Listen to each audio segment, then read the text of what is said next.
Hola a todos, bienvenidos a una nueva entrevista organizada por la Fundación Internacional ORP. Hoy conversamos con Eric Latorre, profesor y experto en gobernanza, planificación estratégica y gestión del riesgo. Nos acompañará en Lino RP Cartagena 2026, compartiendo una mirada clave para entender cómo las organizaciones toman decisiones en contextos complejos. Bienvenido, Eric. Muchas gracias, gusto estar acá. Muchas gracias a ti. Eric Latorre es profesor y director del Magíster de Gobierno de la Universidad Autónoma de Chile. Cuenta con un magíster en Ciencias Políticas por la Universidad de Chile, estudios de doctorado por la Universidad de Buenos Aires y un MBA por IED Chile. Ha sido también consultor del Banco Interamericano de Desarrollo y asesor en distintas instituciones públicas en Chile. Eric, para comenzar, desde tu experiencia en gobierno y gestión pública, me gustaría preguntarte cómo están impactando hoy los cambios políticos, económicos y sociales en la gestión de las organizaciones. Bien, por supuesto que hay muchos impactos en esto. Primero, yo haría un pequeño brief general de que los cambios primero políticos son muy, muy importantes. Dado que estamos viviendo un reordenamiento, ¿no es cierto?, de las potencias y las zonas de influencia de estas potencias a nivel mundial. Después de la Guerra Fría vimos una transición política donde parecía que no había superpotencia o que cada potencia era más bien regional, donde no había conflictos, Fukuyama dijo que era el fin de la historia, etc. Y hoy día, literalmente hoy día, o sea, en estos años con la última administración de Trump, el mundo se reordena, las tres grandes potencias regionales buscan ampliar sus áreas de influencia, Rusia, China y Estados Unidos, y esto tiene impactos no solo políticos, sino económicos directamente, ¿no es cierto? Estas potencias condicionan sus relaciones a intereses económicos y políticos. Eso, por un lado, es algo bien, bien complejo, donde además se cuestiona hoy día y se reevalúa el valor de la democracia.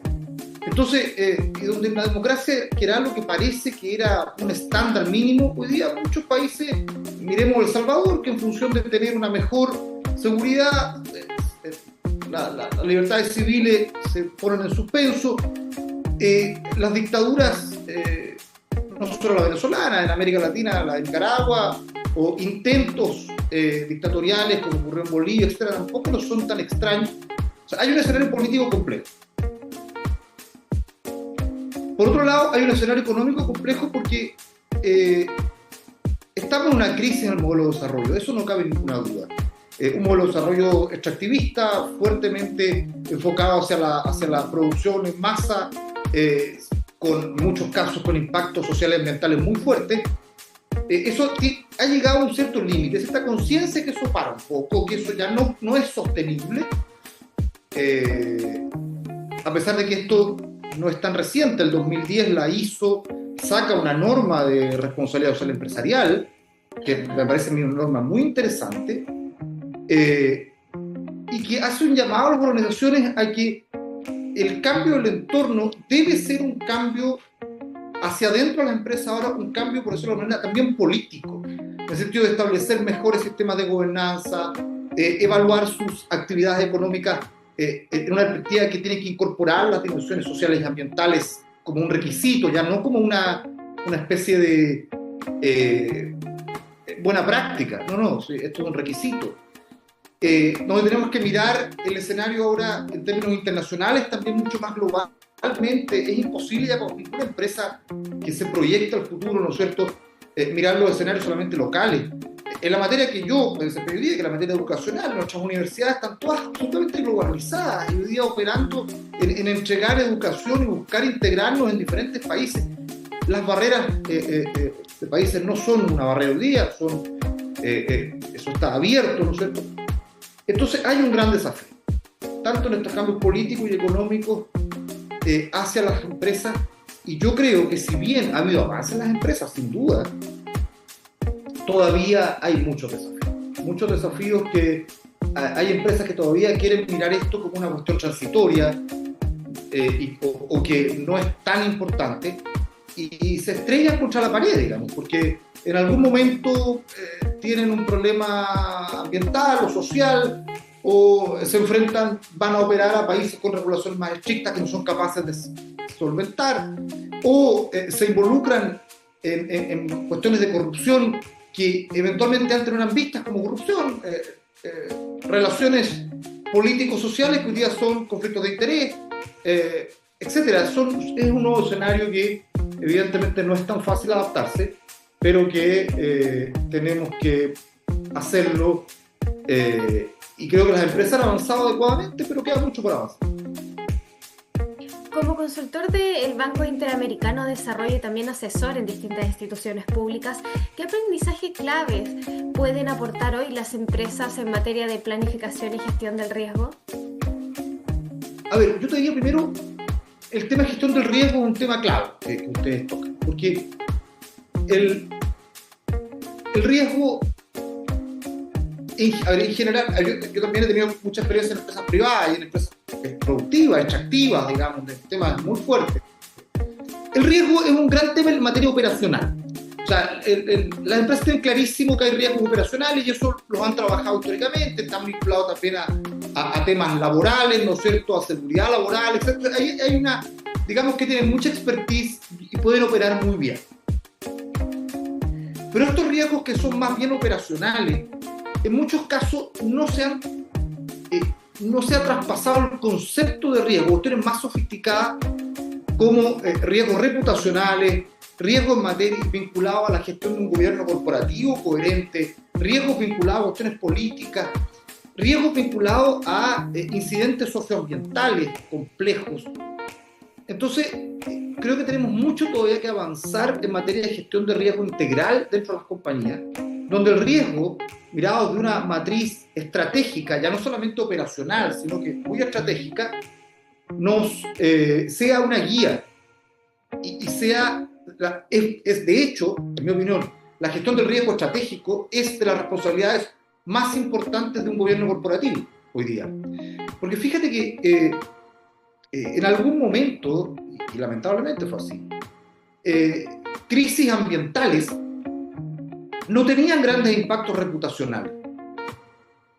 Sin embargo, hoy día, una crisis ambiental, un problema que viene en lo operacional, mal administrado, mal evaluada, mal abordada, pueden tener impactos en la caída de los precios en la bolsa e impactos reputacionales de mediano plazo que son muy dañinos para una compañía, ¿te fijas?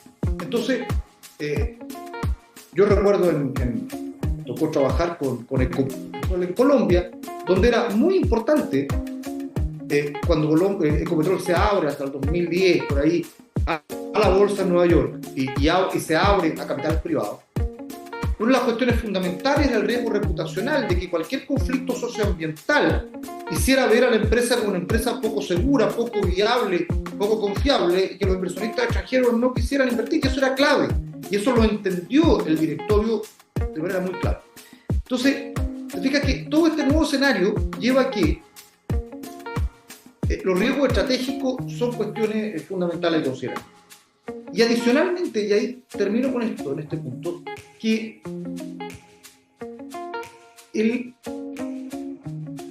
hoy día hemos incorporado en el modelo de sostenibilidad este concepto de lo socioambiental. E incluso es socio, porque es social y ambiental. Primero es social, donde las personas hoy día, las comunidades, la opinión pública en general, se informa más, tiene más capacidad de articularse, tiene más capacidad de hacer frente, ¿no es cierto?, a las empresas. Y por ende, muchas veces cuestiones que ayer pasaban un poco desapercibidas, hoy día las comunidades, ¿cierto?, interpelan a las compañías, interpelan a la estructura empresarial, diciéndole, bueno, en muchos casos nosotros queremos un desarrollo, está muy bien, pero esto tiene que ser viable y sostenible socioambientalmente. Y eso también es un riesgo, sin descontar además una gran cantidad de personas que de mala fe además buscan ganancias propias, porque también eso está encima de la mesa, pero eso también obliga aún mayormente a tomar acciones estratégicas para anticipar ese tipo de situaciones. Desde tu experiencia académica formando líderes en el Magíster de Gobierno, ¿qué competencias estratégicas necesitan hoy los directivos para enfrentar entornos cada vez más inciertos? Mira, yo te diría, después de mucho discutirlo, reflexionarlo, leer y estudiar estos temas de muchos seminarios y qué sé yo, la competencia clave de un líder, no hay otra, hay miles de competencias, entonces aquí una es la clave, ser capaz de visualizar escenarios futuros, ver más allá de lo evidente. Eso en un mundo, fíjate que pensemos en un mundo de los años 60, 70, 80, eventualmente no era tan clave porque los escenarios tenían una estabilidad tan importante durante varios años que eventualmente un directivo, un líder que estuviera fijado el rumbo, podía operar muy bien en ese rumbo y podía ser exitoso. Pero hoy día lo que sabemos es que los cambios que se producen en materia política, económica, tecnológica, social, etcétera, son tan rápidos y tan violentos en muchos casos, que si un líder no es capaz de visualizar ese escenario futuro e incluso, mejor aún, adaptar el escenario, que parece una cosa imposible, no lo es, digamos. Yo visualizo el futuro y tomo decisiones que un poco condicionan el futuro. Los grandes genios, ¿no es cierto?, de los negocios, como fue Steve Jobs en un momento dado, o hoy día Elon Musk, bueno, visualizaron el futuro tecnológico y empezaron a desarrollar sus ofertas, ¿no es cierto?, incluso administrando cómo se tenía que ir dando ese futuro, o sea, incluso modifican el futuro al tener una visión importante. Si un líder no tiene eso, el líder podrá ser empático, podrá tener capacidad de organización, podrá tener capacidad de planificación, podrá tener un montón de virtudes. Pero un líder que no es capaz de llevar a su organización hacia algún lugar, está perdido. Entonces, si tiene todo lo otro, nos va a llevar ordenadamente al precipicio. Vamos a ir todos felices cantando al precipicio. Pero porque no tenemos idea para dónde vamos. Los líderes hoy día, y eso suena casi contradictorio, los líderes que hoy día están viendo el futuro, se dan cuenta de las turbulencias del futuro y llevan a su empresa incluso a veces tensionándolas muy fuerte, porque las están llevando a ponerse en primer lugar en un escenario incierto, complejo, y entonces van tensionadas, pero es lo que hoy día nos toca. Y en esa tensión es donde tenemos que ser capaces de responder. El gran ejemplo, solo para terminar, el gran ejemplo de esto, que es muy estudiado, es el caso de Nokia. Nokia siendo líder mundial en celulares en su momento, hasta el 2010 Nokia era líder mundial, casi, muy poco, siendo líder mundial por años. Y literalmente, de un día para otro, ellos no fueron capaces de ver la transformación que se venía en materia de telefonía y cambiamos de un teléfono a un smartphone, que es otro producto, de otro modelo. Y la empresa literalmente termina colapsada. Después de ser líder mundial, eso era increíble. Una empresa que facturaba cientos de millones de dólares, miles de millones de dólares. Y hoy día prácticamente no existe, no es un actor relevante en el mercado. En tu trayectoria, ¿cuáles son los errores frecuentes que cometen las organizaciones cuando diseñan estrategia, pero sin una lectura adecuada del contexto institucional? A ver, yo diría que hay tres errores frecuentes. El primero, no darle suficiente importancia a lo que llamaríamos técnicamente la perspectiva. O sea, realmente, más allá de lo que digan otros, más allá de lo que sepamos como lugares comunes, más allá de mantener una cierta línea de trabajo porque es lo que hemos hecho siempre y la adecuamos a un contexto más bien de coyuntura, que eso lo hacen todos, pero no realmente mirar el concepto que técnicamente se llama perspectiva, que es seriamente visualizar escenarios futuros, cuestionárselos mucho y poder tomar grandes decisiones estratégicas a partir de ese estudio prospectivo.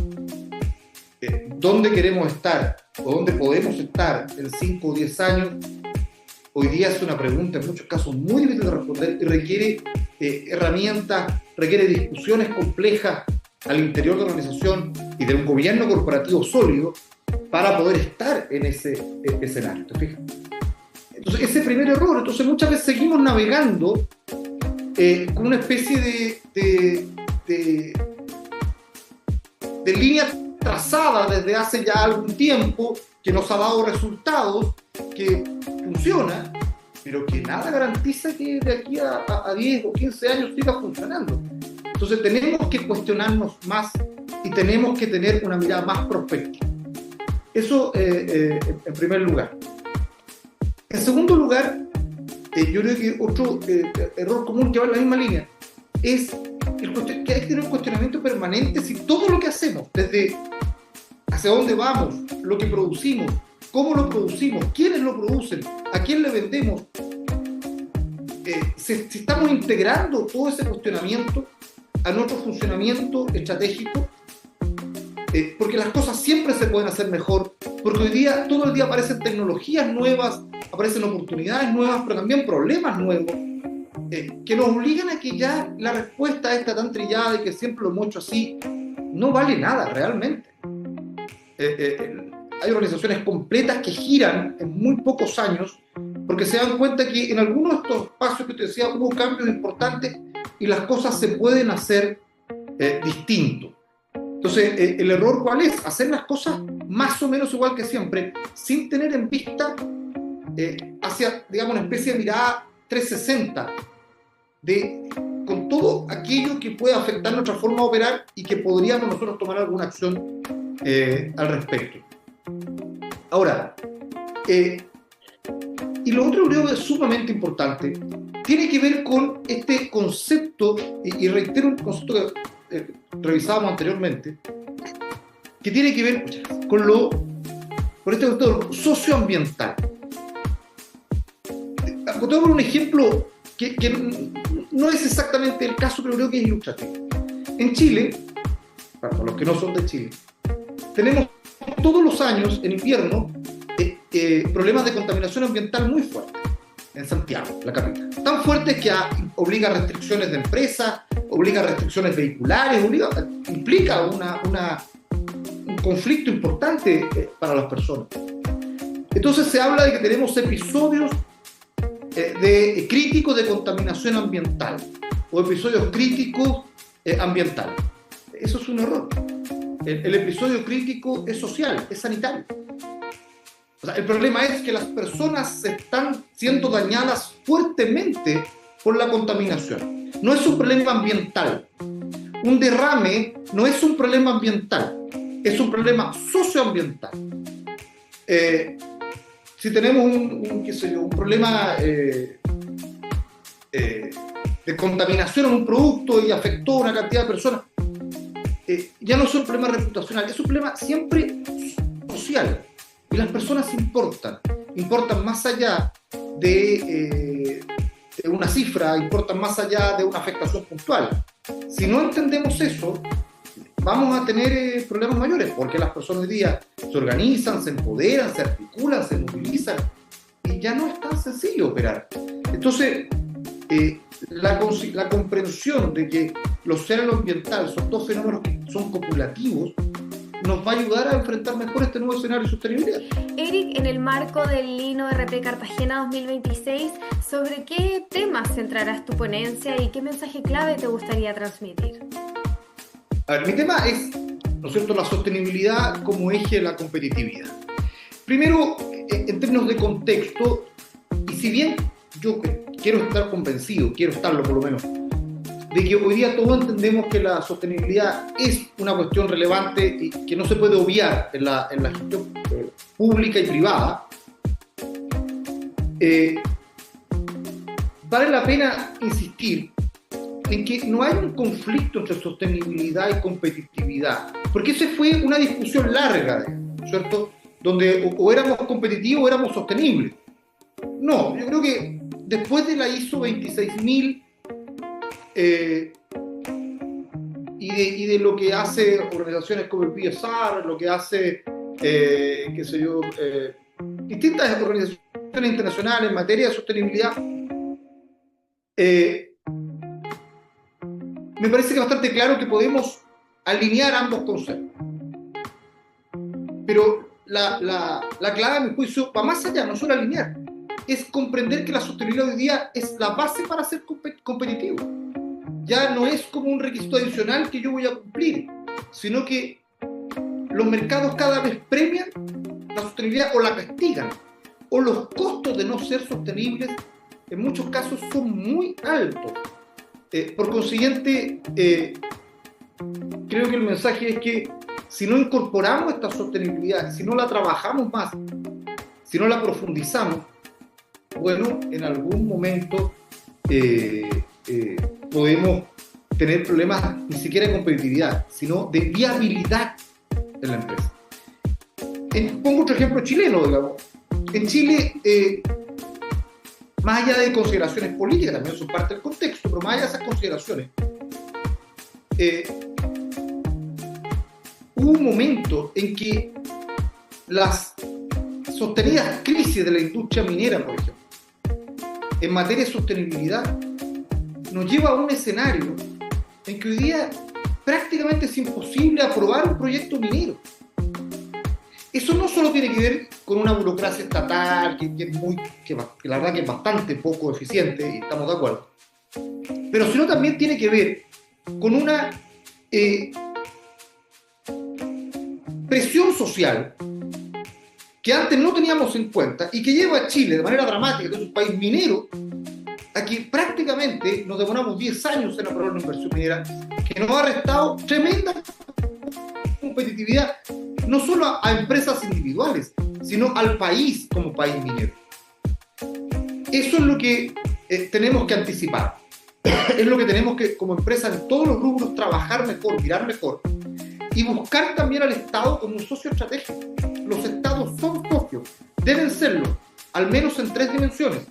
La primera es en materia regulatoria, evidentemente, en que necesitamos que los Estados cumplan ese rol, que sean claros y como empresas tener un buen diálogo para poder cumplir también nosotros lo que nos compete en una relación que sea proba y transparente, pero que como empresas tengamos muy claro qué es lo que tenemos que hacer. Pero también muchas veces los Estados no son tan claros en sus regulaciones, ya no, hay espacio gris en la regulación. Una segunda cuestión que debemos mirar frente a los Estados es como empresas cumplir estándares éticos extremadamente estrictos, porque la corrupción es una de las cuestiones que en el caso de América Latina ha destruido históricamente y va a seguir destruyendo a América Latina. La corrupción es uno de los grandes cánceres de América Latina, amén que también existen en otros lugares del continente, del mundo, pero América Latina en particular.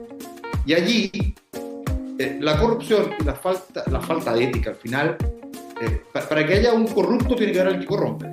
Y ahí tenemos, lamentablemente, las empresas privadas lo están haciendo. Eso no es aceptable.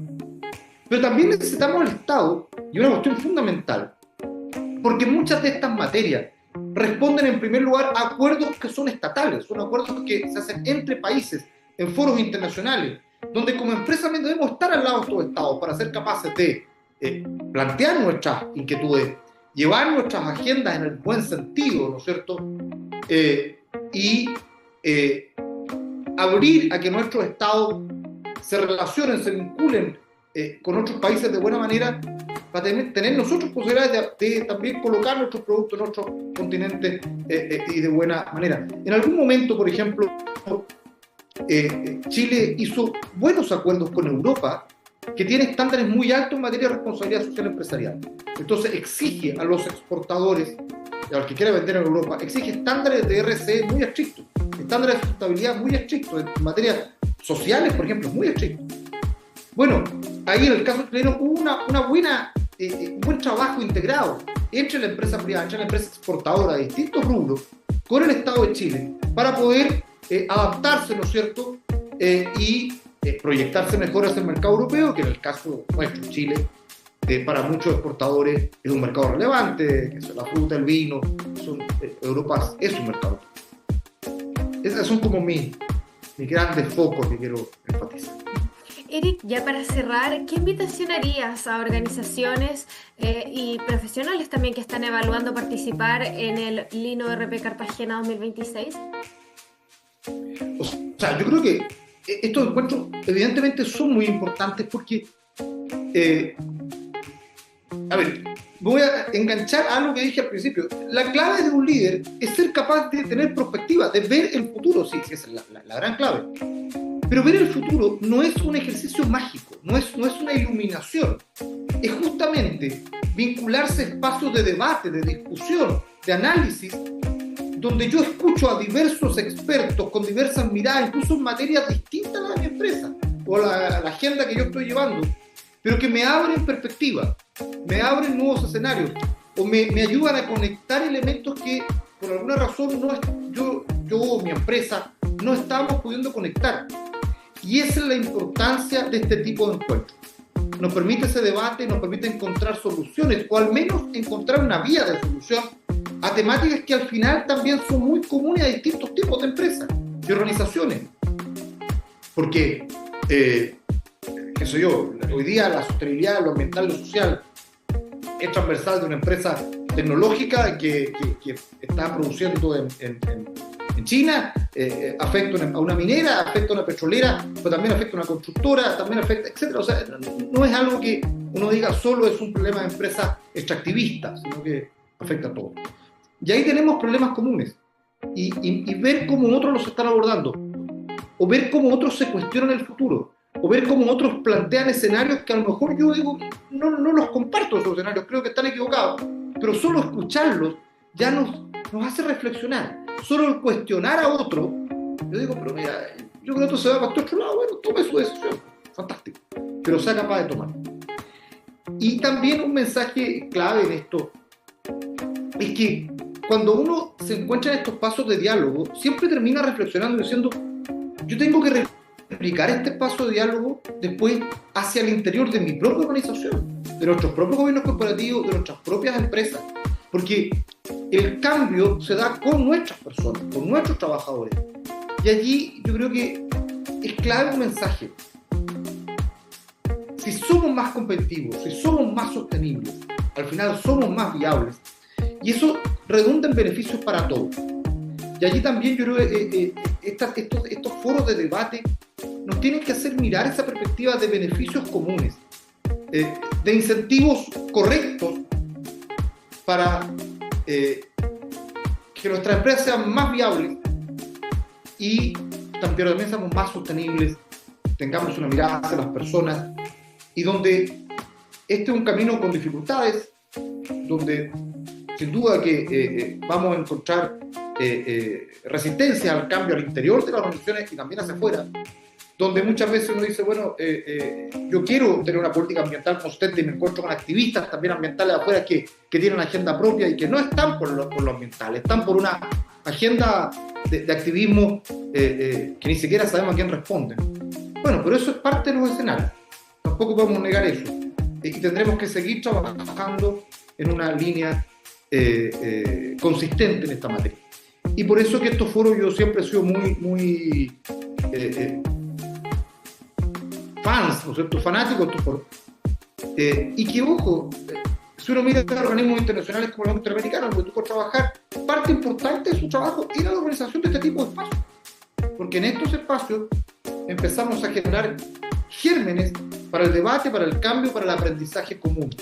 Y todos los que vamos allí aprendemos. Eric, muchas gracias por compartir tu experiencia con nosotros, por esta conversación y nos dejas una idea muy clara. Sin lectura del contexto no hay estrategia que aguante, así que muchas gracias por estar con nosotros hoy. Muchas gracias. Y a nuestra comunidad ORP los invitamos a sumarse al INORP Cartagena 2026, donde seguiremos conectando estrategia, prevención y sostenibilidad. Hasta luego.